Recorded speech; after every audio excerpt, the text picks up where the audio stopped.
පුදුරන්නසයි ආන්නහස්තලාගේ සිල්වත් භාවය නිසා අලියා ඉන්නේ කියලා මානාදී දේවල් කැලේන සාන්නකට තියෙන පුළුවන්. එහෙම බෑ. බුදුරජාණන් වහන්සේ සබ්බාවසෝ සූත්‍රයේදී කියනවා මගහැරීම යාමෙන් දුරු කළ යුතු ආශ්‍රවයන්.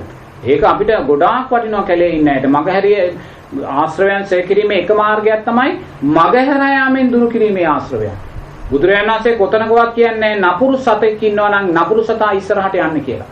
බුදුරජාණන් වහන්සේ කියන්නේ අලියෙක් ඉන්නවා නම් අලියා ඉස්සරහට යන්න කියලා බුදුරජාණන් වහන්සේ කවදාකවත් කියන්නේ නැහැ. බුදුරජාණන් වහන්සේ කියනවා එක්ක මේ පැත්තෙන් යන්නේ එක්ක ඒ පැත්තෙන් යන්නේ නැත්නම් අලියා අයින් වෙනකන් ඉඳලා යන්නේ කියලා. හපන බල්ලෙක් ඉන්නවා නම් බුදුරජාණන් වහන්සේ කියන්නේ මගහැරලා යන්න. මොකද බුදුරජාණන් වහන්සේ මගහැරලා යන්න කියන්නේ අපි සතා ඉදිරියේ ගියොත් සතා අපිට ගහලා මරලා දාන්න පුළුවන්.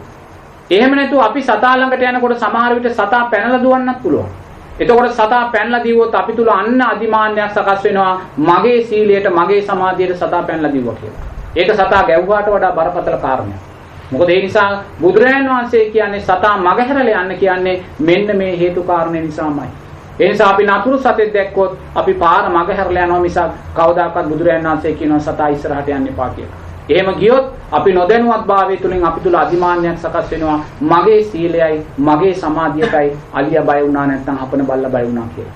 ඒ නිසා එතන බුදුරජාණන් වහන්සේ කියන මේ කාරණේ අපිට ගොඩක් වටිනවා කැලේ ජීවත් වෙනකොට. එහෙම නැත්නම් අපිම සියුම් විදිහට බලාගත්තොත් අපි හිතන අවස්ථා මන් දැකලා තියෙනවා මගේ සීලයට මගේ සමාධියට අලින් බයයි කියන කාරණේ. අලින් බයයි කියන කාරණේ. ඒ නිසා අපි එතනදී ගොඩාක් පරිස්සම් වෙන්න ඕනේ.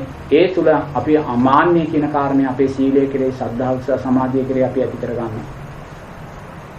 ප්‍රසන්න එතනද සබ්බශ්‍රසුත්‍රයේ දර්ශන පහක් අද්දා කියන එක පොඩ්ඩක් විස්තර කරලා දෙන්න සංසය.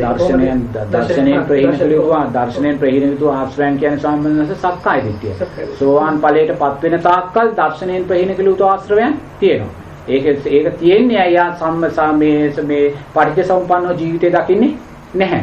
එතන සත්වයක් පුද්ගලයෙක් ඉන්නවා කියලා දකිනවා. මම තුල ආත්මයක් තියෙනවා. ආත්මය තුල මම බැසගෙන ඉන්නවා කියන කාරණය දකිනවා. මම ගිය ජීවිතේ හිටියා මම මරණයෙන් පස්සේ ඉන්නවා කියලා දකිනවා. ඊට විතරනේ බුදුරජාණන් පටිච්චසමුප්පන්නව ජීවිතය දකින්නේ හේතුඵල ධර්මයන් අනුව දකින්නේ. සමහරු කියනවා එක අම්මා කෙනෙක් හිටියා මැරෙන්න ඉස්සෙල්ලා කිව්වා මාව චිතකෙට දාලා සෝහනට දාලා පුච්චන්න එපා මට අර ගැදුර දැම්මට බයයි දැම්මට පස්සේ බයයි කියලා. ඒ කියන්නේ මරණය තුලත් මා සත්වයේ පුද්ගලෙක් දකිනවා. සමහරු කෙනා මාව වල්ලන්න එපා මට වලය තුල ඉන්න බයයි මාව පුච්චන්න කියලා. මොකද යා මරණය තුලත් සත්වයේ පුද්ගලෙක් දකිනවා. සමහරු ඉන්නවා මම මැරෙන්නේ ඉස්සෙල්ලා මට මෙන්න පාංශකූලෙට මුදල් වෙන් කළා කියලා යා මැරෙන්නේ ඉස්සෙල්ලා මුදල් වෙන් කරනවා. මැරෙන්නේ ඉස්සෙල්ලා පාංශකූල දෙනවා සමහරු. මේ සියල්ල තුල ස්වාමීන් වහන්සේ සක්කාය දිට්ඨිය දර්ශනයෙන් ප්‍රහීන නොවි ආශ්‍රයන් ප්‍රහීන නොවීම නිසා මේ කාරණේ සිද්ධ වෙන්නේ. ඒතකොට දර්ශනයෙන් ප්‍රහීන කළ යුතු ආශ්‍රයන් ප්‍රහීන කරගන්න නම් අනිවාර්යයෙන්ම අපි පටිච්ච සමුප්පන්න ක්‍රියාවලිය ජීවිතේ එකතු කරගන්න ඕන ස්වාමීන් වහන්සේ. පටිච්ච සමුප්පන්න ක්‍රියාවලිය තුලින්මයි අපි තුලින් මේ දර්ශනයෙන් ප්‍රහීන කළ යුතු ආශ්‍රයන් ප්‍රහීන කරලා දාන්නේ. පටිච්ච සමුප්පන්නේමයි එතෙන්ට අදාළ. පටිච්ච සමුප්පන්නයෙන් තොරව කවදාකවත් ඒක කරන්න බෑ. ඒ නිසා පටිච්ච සමුප්පාදය කියන දේ අපි දවස ගානේ බුද්ධ වන්දනා කරන වෙලාවේ හරි මෙනෙහි කරන්න අපි දක්ෂ වෙන්න ඕනේ. අනිවාර්යයෙන්ම සක්කාය දිට්ඨිය සිඳ ගන්න අත්‍යවශ්‍යම දේ තමයි පටිච්ච සමුප්පාදය.